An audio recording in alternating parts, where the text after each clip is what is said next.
नमस्कार दोस्तों, good evening. आप सभी का स्वागत है आप सभी के अपने यूट्यूब चैनल परीक्षा की शिक्षा में। आई होप कि आप सभी अच्छे होंगे और आपकी जो तैयारी है अच्छे से चल रही होगी। तो जो बच्चे क्लास में फर्स्ट टाइम में नए हैं, पहली बार उन सभी को बता दें हमारे चैनल पर जब की बीएड प्रेप से 2024 को की तैयारी है स्टार्ट करवा दी गई। तो जिससे भी तैयारी जो है कंप्लीट करनी है, चैनल को सब्सक्राइब करके हमारे साथ जुड़ जाइए और जो बेल आइकन है उसको ऑन कर लीजिएगा, ठीक है, नोटिफिकेशन वाला।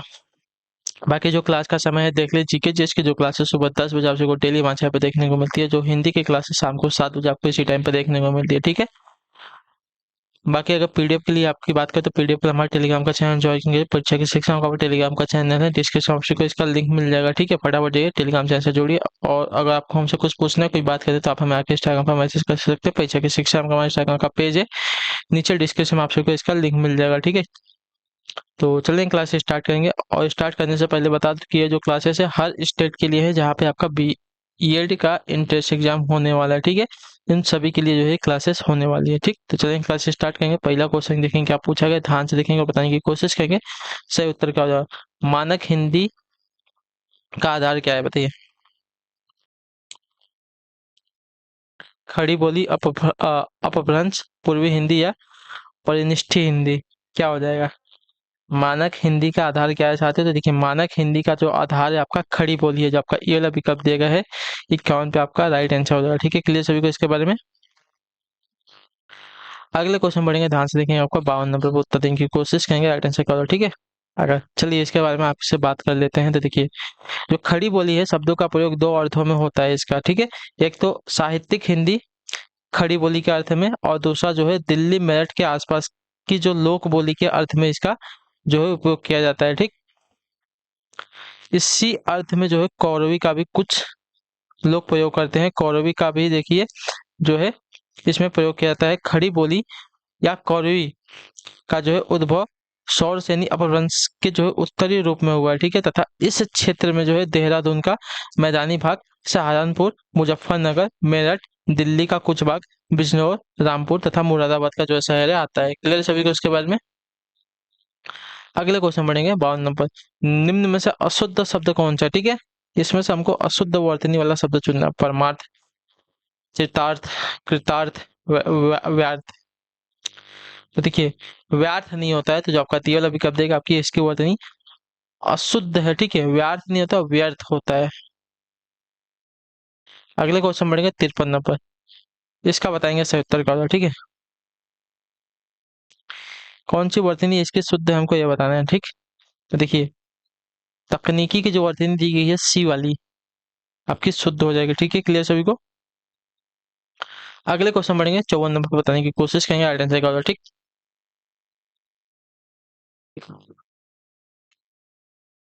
इसमें हमको बताना है कौन सी वर्तनी शुद्ध हो जाएगी, सुशील की, ठीक। सुशील सुशील दोनों की वर्तनी यहाँ पे शुद्ध है, सी और डी वाली, ठीक है।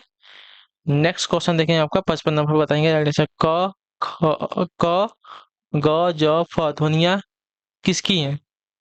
क ग ज और फ, ये जो ध्वनियाँ हैं साथियों किसकी है। संस्कृत की, क्या संस्कृत की ध्वनियाँ हैं, फारसी अरबी की है, अंग्रेजी की है, दक्षिणी भाषाओं की है।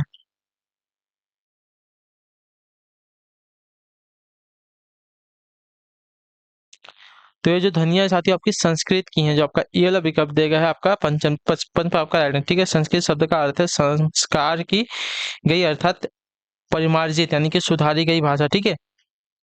तो ये जो ध्वनियाँ है क ग ज और फ कहाँ की ध्वनियाँ है, संस्कृत की ध्वनियाँ। अगले क्वेश्चन बढ़ेंगे 56 नंबर। मूर्धन्य व्यंजन कौन सा हो जाएगा, बताइए।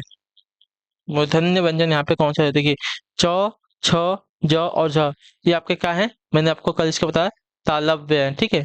तालव्य वाले आपके हैं, उसका आपका त थ द ध, ये आपके दंत वाले हैं, ठीक है। ये आपके दंत वाले हैं। प फ ब भ, इसकी बात करें तो ये आपके ओष्ठ वाले आ जाएंगे, ठीक है।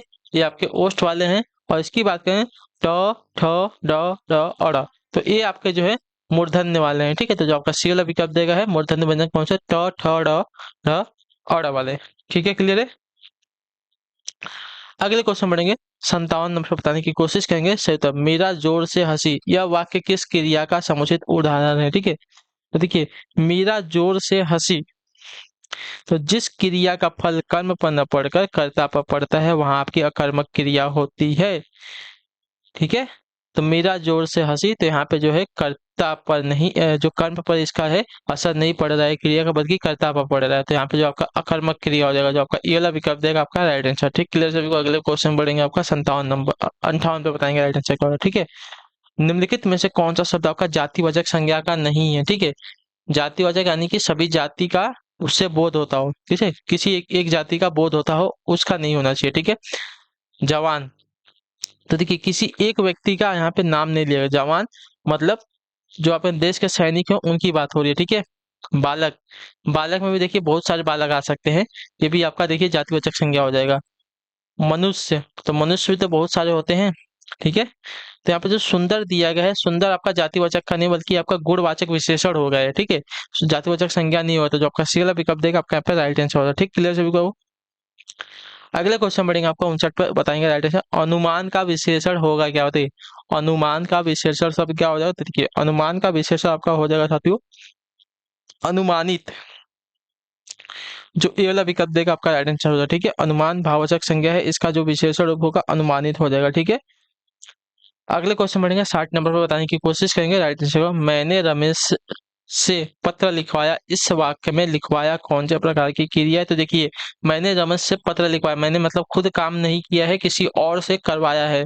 तो इस प्रकार का जो काम होता है आपका क्या क्या होता है, प्रेरणात्मक क्रिया के अंतर्गत आ जाता है, जो आपका दिया गया बी वाला विकल्प 60 पे आपका सही उत्तर। ठीक, क्लियर सभी को। जब कर्ता स्वयं कार्य न कर अन्य को कार्य करने के लिए प्रेरित करता है तब वह क्रिया जो है प्रेरणात्मक क्रिया कहलाती है। ठीक है, अगले क्वेश्चन बढ़ेंगे 61 नंबर पर, बताएंगे सही उत्तर क्या हो जाएगा। पूछा गया आपका निम्नलिखित में से किस वाक्य में जो आपका अकर्मक क्रिया है, बताइए।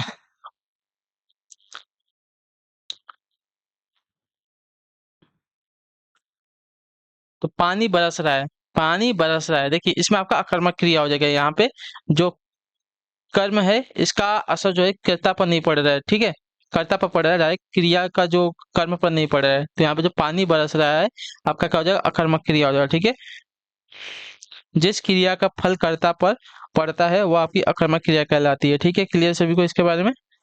मैं गेहूं पिसवाती हूँ, ये आपका क्या हो सकर्मक क्रिया हो। श्याम निबंध लिखता है, ये भी आपका क्या हो जाएगा, सकर्मक क्रिया। राम मोहन को रुला रहा है, ये भी आपका क्या हो जाएगा, सकर्मक क्रिया का हो जाएगा। ठीक, क्लियर सभी को।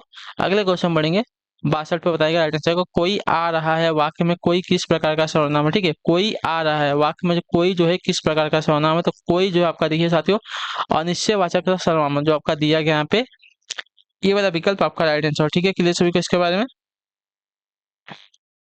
कोई आ रहा है वाक्य में कोई क्या है, तो अनिश्चयवाचक सर्वनाम का उदाहरण हो जाएगा। ठीक, क्लियर।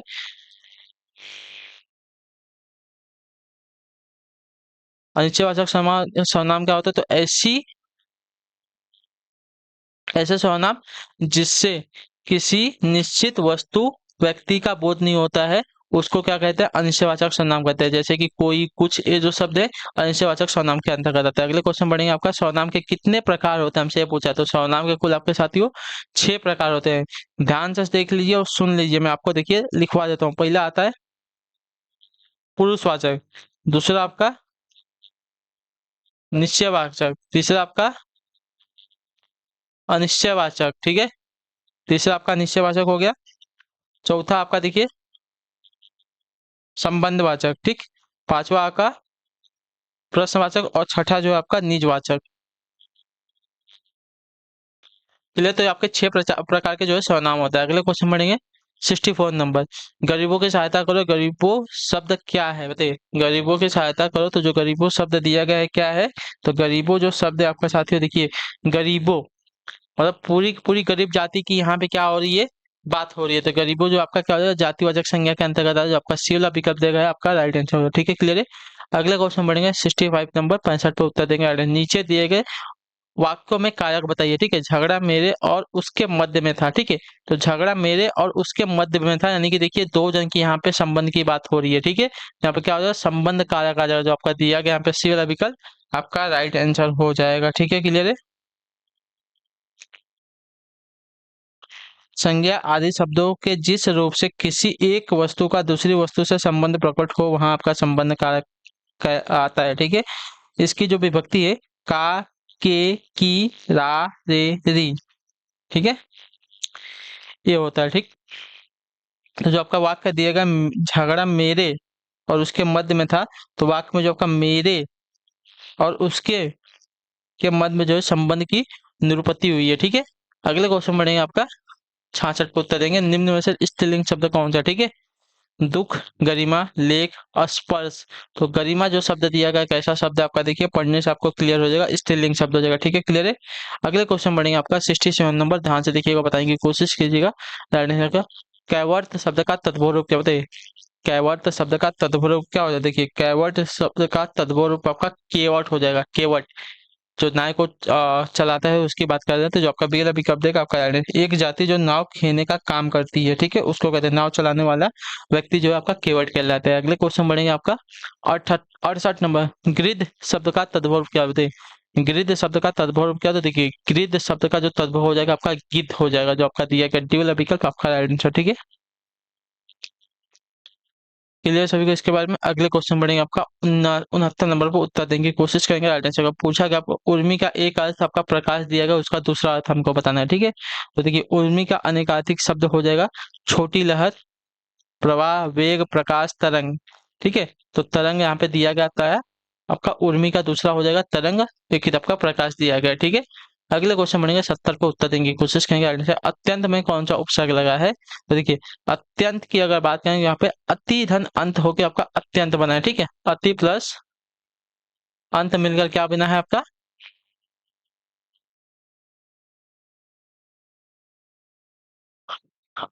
अत्यंत बना है, तो यहाँ पे जो आपका उपसर्ग लगा चाहते हो अति उपसर्ग लगा, जो आपका दिया गया बी वाला विकल्प आपका राइट आंसर। ठीक है, क्लियर सभी को। अगले क्वेश्चन बढ़ेंगे, ध्यान से देखिए, आपको 71 पे बताएगा राइट है, किस शब्द में सम उपसर्ग लगा है? बताइए किस शब्द में आपका सम उपसर्ग लगा है? तो देखिए सम उपसर्ग की अगर बात करेंगे तो सम उपसर्ग जो लगा है साथियों आपका संहार में लगा है। ठीक है, सम प्लस हार मिलकर आपका संहार शब्द बना है। ठीक है, क्लियर सभी को इसके बारे में। अगला क्वेश्चन देखेंगे 72 पे उत्तर देंगे, परमेश्वर में कौन सी संधि है? ठीक है, परमेश्वर, तो नियम के अनुसार यहाँ पे देखिए क्या हुआ है, परम धन ईश्वर मिलकर परमेश्वर बना है, तो यहाँ पे जो हुआ है साथियों देखिए अ और ई बन के आपके किस में परिवर्तित हुए? ए में परिवर्तित हुए हैं। क्लियर है, तो यहाँ पे जो आपके साथ गूढ़ संधि लगी है, जो आपका दिया गया यहाँ पे बी वाला विकल्प आपका राइट आंसर हो जाएगा। ठीक, क्लियर सभी को इसके बारे में। 73 में प्रत्युत्तर, प्रत्युत्तर का संधि विच्छेद मतलब इसमें कौन सी संधि लगी हमको बताना। ठीक है, तो प्रत्युत्तर, ठीक है, प्रत्युत्तर यानी कि इसका संधि विच्छेद का प्रतिधन उत्तर हो जाएगा। ठीक है, प्रतिधन उत्तर। तो अगर यहाँ पे देखने जाएंगे साथियों, तो यहाँ पे देखिए छोटी ई और ऊ मिलकर आपका य में परिवर्तित हो रहे हैं। ठीक है, तो यहाँ पे जो साथी आपकी यड़ संधि आ जाएगी, जो आपका दिया गया यहाँ पे ये वाला विकल्प आपका राइट आंसर। ठीक है, क्लियर है। अगले क्वेश्चन बढ़ेंगे आपका 74 नंबर बताने की कोशिश करेंगे राइट आंसर क्या पूछा गया आपका, देखिए पहले ध्यान से क्वेश्चन को। निम्नलिखित शब्द में संधि के उचित विकल्प को चयनित कीजिए। ठीक है, निम्नलिखित शब्द में संधि के उचित विकल्प को चयनित करना है, तो अत्याचार, अत्याचार का संधि विच्छेद क्या होता है? अत्याचार का अगर संधि विच्छेद अति धन आचार हो जाएगा, जो आपका दिया गया यहाँ पे सी वाला विकल्प आपका राइट आंसर हो जाएगा। ठीक है, क्लियर सभी को इसके बारे में, क्लियर सभी को। ठीक है, आखिरी क्वेश्चन है 75 नंबर, उत्तर देने की कोशिश करेंगे राइट आंसर। समाजोत्थान शब्द का संधि विच्छेद कीजिए। ठीक है, समाजोत्थान शब्द का जो है संधि विच्छेद करना है, तो देखिए समाजोत्थान शब्द का अगर संधि विच्छेद करने जाएंगे तो समाज प्लस उत्थान जो आपका दिया गया ये वाला विकल्प आपका राइट आंसर। ठीक है, क्लियर सभी को इसके बारे में। समाजोत्थान शब्द का संधि विच्छेद समाज प्लस उत्थान, आपका समाजोत्थान में जो आपका गुण संधि लगा है। ठीक है, समाजोत्थान का अर्थ होता है समाज की उन्नति। क्लियर सभी को इसके बारे में। ठीक, तो इसी के साथ जो आपकी क्लास है आज की यहीं पे कंप्लीट होती है हिंदी की। आई होप कि आपको जो क्लास आती है अच्छी लगी, अच्छी लगी क्लास को लाइक करके चैनल पर पहले होता है चैनल को सब्सक्राइब करो, और हमें जो है कमेंट करके जरूर बताइएगा आपको जो क्लास है साथियों कैसी लगी। ठीक है, बाकी आपका और भी कोई डाउट होगा, कोई भी क्वेश्चन होगा तो आप हमें जो है पूछ लीजिएगा। ठीक, तो हम आपसे मिलते हैं आपकी अगली क्लास में, तब तक के लिए टाटा बाय बाय, जय हिंद जय भारत। आपसे क्लास से जुड़ने के लिए बहुत बहुत ही धन्यवाद साथियों।